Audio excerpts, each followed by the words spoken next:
हर हर महादेव, घर घर महादेव, माता पार्वती की जय हो। आज मैं आप लोगों को शिव चर्चा की बहुत ही सुंदर कहानी लेकर के आई हूँ। ये कहानी आप लोग पूरी ज़रूर सुनिएगा। कहानी शुरू करने से पहले विनती है, अगर आपने चैनल सब्सक्राइब नहीं किया है तो चैनल को सब्सक्राइब अवश्य कर लीजिए और इस वीडियो को एक लाइक कर दीजिए। एक गांव में एक औरत अपने पति के साथ रहती थी। उसके 2 छोटे छोटे बच्चे थे। वो भोलेनाथ की बहुत बड़ी भक्त थी। इतना शिव चर्चा में जाना, उसका शिव को गुरु बनाना, शिव के 3 सूत्रों का पालन करना इतने अच्छे से वो करती थी कि सब देख करके हैरान रहते थे। उसका खुद का पति कहता कि तुम इतना शिव को मानती हो कि शिव के अलावा तुम्हें कुछ नहीं दिखता। वो कहती कि उन्हीं का दिया हुआ सब कुछ है। अगर हमारे पास आज हमारे छोटे छोटे 2 बच्चे हैं, हमारे पास घर है, खाने को है, तो समझ लीजिए उन्हीं की दया है। हम कहते हैं 3 सूत्रों का पालन करने का, तो पहला ही है दया मांगना। तो हमने शिव गुरु से हमेशा दया मांगी है और शिव गुरु ने हम पे दया बरसाई है। दूसरे में चर्चा कराना, तो हम चर्चा भी करते हैं, जिससे मिलते हैं अज्ञान भाई बहन, उन सबको बताते हैं कि शिव गुरु बहुत दयालु हैं, सबके दुखों को दूर करते हैं, सबकी मनोकामना पूर्ण करते हैं। तो लोग गुरु बनाकर देखिए शिव को। और तीसरे में तो है ही 3 सूत्रों के का कि 108 बार शिव गुरु का नाम लेना है। नमः शिवाय या शिवाय नमः शिवाय नमः करना है 108 बार। अल्पा द्वारा, माला जाप द्वारा मन ही मन करते रहना है। अब ये सोचिए कि अगर पहले में दया मांगना, उनकी दया हो जाए, शिव गुरु की दया हो जाए, तो हमारा जीवन तो धन्य हो ही जाएगा। उसका पति उसकी इतनी अच्छी अच्छी बातें सुनकर प्रसन्न हो जाता और कहता कोई बात नहीं, कौन सा चर्चा में खर्चा लगता है, चलो अच्छी बात है कि तुमने शिव को गुरु बनाया है, शिव से जुड़ी हो। इसी तरह पूरे गांव की औरतों को उसने शिव गुरु से जोड़ दिया। इतने धूमधाम से चर्चा कराती, इतना मगन होकर चर्चा कराती, इतना मन से चर्चा कराती कि लोग ना सुनने वाले भी गौर से सुनने पर मजबूर हो जाते। इतना शिव गुरु को मानती थी। वो हमेशा शिव गुरु का कंगन पहनती थी। जब भी चर्चा में जाती तो शिव गुरु का कंगन पहनती ही थी। फिर एक दिन अचानक उसकी तबीयत खराब हो गई, बहुत ज़्यादा बीमार हो गई। अब वो अपने पति से कहने लगी कि कहीं ऐसा ना हो कि मेरी जान चली जाए, लेकिन मेरे मरने के बाद आप दूसरी शादी कर लेना। दूसरी शादी करोगे, आपकी पत्नी आएगी तो मेरे बच्चों को माँ मिल जाएगी। उसका पति कहता ये तुम क्या बहकी बहकी बातें कर रही हो। अपने बच्चों के लिए एक सगी माँ से बढ़ के कोई नहीं हो सकता दुनिया में, चाहे कोई कितना भी कर ले। लेकिन वो नहीं सुनने को तैयार थी। उसने अपने पति से वचन लिया कि तुम दूसरी शादी जरूर करना। और सच में 2 ही दिन बाद उसकी मृत्यु हो जाती है।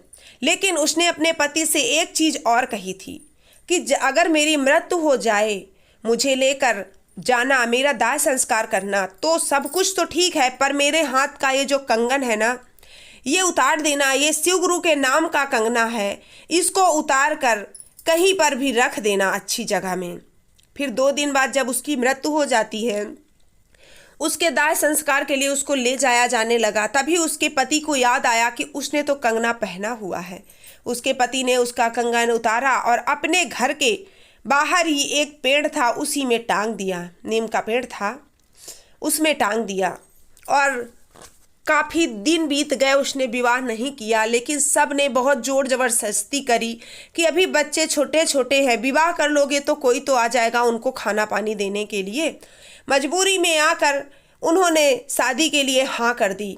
शादी हुई। जो औरत आई वो पहले बहुत ही अच्छी थी, बड़ा ध्यान रखती अपने बच्चों का, अपने पति का, अपने घर का। लेकिन 1 ही 2 महीने बाद उसका असली रंग बाहर आने लगा। अब तो उसको बच्चों से ईर्ष्या होने लगी, क्योंकि बच्चे हैं, दिन भर कुछ खाने को कुछ ना कुछ पीछे पीछे माँ के लगे रहते हैं। तो उसको ईर्ष्या होने लगी। वो सोचने लगी कि ये बच्चे मेरी जान के दुश्मन बने हैं, मुझे चैन से जीने नहीं देते हैं। एक दिन उसने मन में ही योजना बनाई कि आज मैं अपने बच्चों को मार दूंगी। अपने पति से कहती है कि एक काम करिए ना, इन दोनों बच्चों को ले जाइए कहीं छोड़ आइए, या फिर कहीं नदी वदी में ढोस दीजिए, मर जाएं, मैं इनका लालन पालन नहीं कर सकती। पहले तो उसने कुछ नहीं कहा, लेकिन काफ़ी रोज रोज रोज रोज जब एक औरत बोलने लगती है तो आदमी का मन भी बदल ही गया। उसने कहा, मैं तो अपने हाथों से अपने बच्चों को कुछ नहीं करूँगा, तुम्हें जो करना है करो। उसने कहा, ठीक है, अब मैं ही अपने हाथों से इन बच्चों को मारूंगी। उसने योजना बनाई कि रात में ले जा कर के इन दोनों बच्चों को नदी में धक्का दे करके आ जाऊंगी। पति उसका कहने लगा, अगर तुम ऐसा करोगी मैं घर में नहीं रहूँगा, क्योंकि मैं नहीं देख सकता अपने बच्चों को इस तरह। वो चला जाता है, मन ही मन बहुत दुखी होता है, लेकिन क्या करे, एक औरत के आगे मजबूर था। कुछ नहीं बोला, चला गया घर से। उसने क्या किया, दोनों बच्चों को तैयार किया और कहने लगी, चलो तुमको घुमाने ले चलती हूँ। बड़ी लड़की जो थी वो बड़ी थी, लड़का छोटा था। लड़की कहने लगी, माँ इतनी रात में हमें कहाँ घुमाने ले जाओगी। माँ कहने लगी, चलो तुम्हें तो बताती हूँ। तुम्हें लेके जाने लगी। जैसे ही वो घर से निकलती है तो अचानक से जो वो पेड़ में कंगन टंगा हुआ था वो गिरता है और सांप बन करके उसके पैर में ऐसे लिपट जाता है एकदम से। जैसे ही वो पैर में लिपटता है, चिल्लाते हुए अंदर भागती है। जब अंदर भागती है तो देखती है कि वो तो कंगन है, और उसके बाहर देखी तो उसमें सांप था बड़ा सा। लेकिन जब अंदर आके देखती है, सब बच्चे देखते हैं तो वो कंगन रहता है। तब सोचती है कि ये क्या चीज़ है, उसको मालूम नहीं था। फिर उसने क्या किया, अपनी योजना बंद कर दी और मारने का प्लान कैंसिल कर दिया। सोचने लगी ये क्या चीज़ है। जैसे ही उसके पति घर आते हैं, उनको तो ये था कि आज मेरे दोनों बच्चे मर गए होंगे, मुझे छोड़कर चले गए होंगे।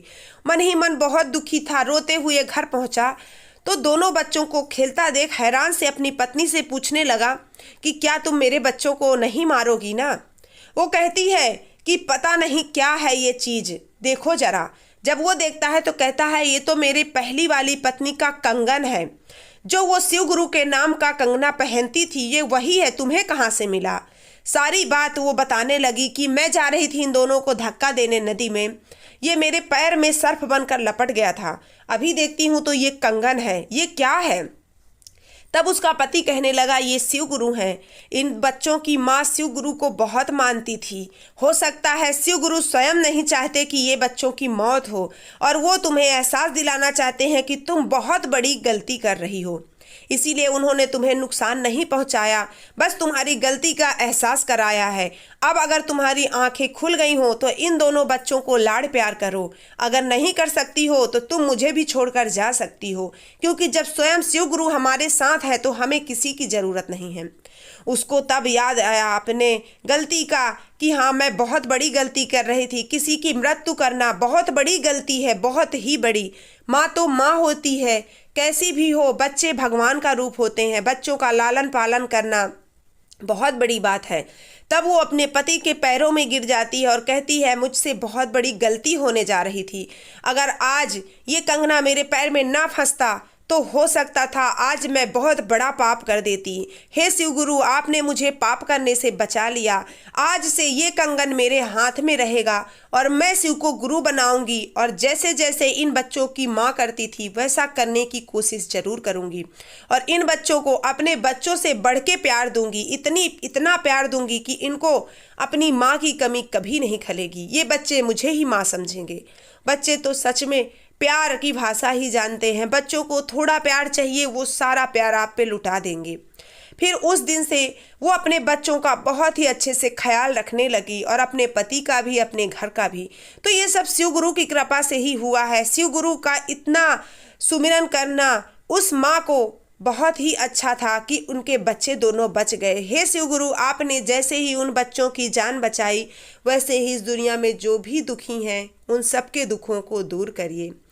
प्रेम से बोलिए हर हर महादेव, घर घर महादेव, माता पार्वती की जय हो।